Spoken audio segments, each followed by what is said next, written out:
प्रतापी राजा के महल में एक जादुई बाग था। उस बाग में सबसे अनमोल चीज थी सोने के सेबों वाला पेड़। राजा ने इसकी सुरक्षा के लिए कड़े इंतजाम किए थे। एक दिन जब मंत्री ने सेब गिने तो उनमें से एक सेब गायब था। तभी मंत्री दौड़ता हुआ राजा के पास आया और बोला, महाराज, गजब हो गया। आज जब मैंने सोने के सेब गिने तो उनमें से एक सेब कम है। क्या ये कैसे मुमकिन है? इतने पहरेदारों के बावजूद चोरी? मंत्री, पहरेदारों को बुलाओ। पहरेदारों से पूछताछ। कुछ देर बाद पहरेदार आए। राजा, पहरेदार, तुम्हारी आंखों के सामने से सोने का सेब गायब हो गया और तुम्हें कानों कान खबर तक नहीं हुई। क्या तुम सब सो रहे थे? पहरेदार, क्षमा करें महाराज, हम रात भर जाग रहे थे। हमने किसी को भी बाग के पास आते नहीं देखा। हमें खुद समझ नहीं आ रहा कि वो सेब कहाँ गया। तुम्हारी लापरवाही की कोई माफी नहीं है। अगर अगली बार ऐसा हुआ तो अंजाम बुरा होगा। मैं ऐलान करता हूं कि जो कोई भी इस चोर को पकड़ेगा उसे मुंह मांगा इनाम दिया जाएगा। वहां उपस्थित बड़ा राजकुमार राजा से बोला, पिताजी, आप चिंता ना करें। आज की रात मैं खुद बाग में पहरा दूंगा। मैं देखना चाहता हूँ कि वो कौन सा चोर है जो हमारी सुरक्षा को चुनौती दे रहा है। मैं उसे पकड़कर आपके सामने पेश करूंगा। शाबाश पुत्र, मुझे तुमसे यही उम्मीद थी। जाओ, आज रात बाग की जिम्मेदारी तुम्हारी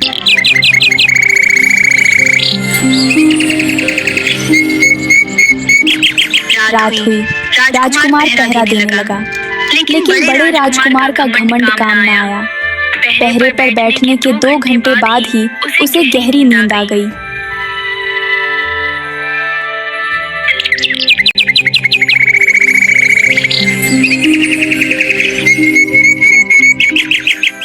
सुबह जब सेब गिने गए तो एक और सेब गायब था।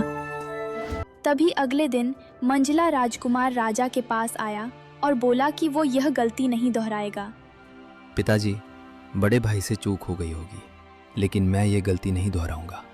आज रात मैं पहरा दूंगा और उस चोर को रंगे हाथों पकड़ूंगा। ठीक है, तुम भी कोशिश कर लो, पर ध्यान रहे, चोर बहुत चालाक है। अगली रात मंझला राजकुमार पहरा देने लगा, लेकिन नियति ने फिर वही खेल खेला। मंझले राजकुमार को भी नींद आ गई और तीसरी रात तीसरा सेब चोरी हो गया। और सुबह होते ही राजा की चिंता अब और बढ़ने लगी। पूरा दरबार उदास था। छोटा राजकुमार, जिसे राजा मूर्ख समझते थे, वो आया और बोला, पिताजी, अगर आपकी आज्ञा हो तो आज रात मैं चोर को पकड़ने की कोशिश करना चाहता हूँ।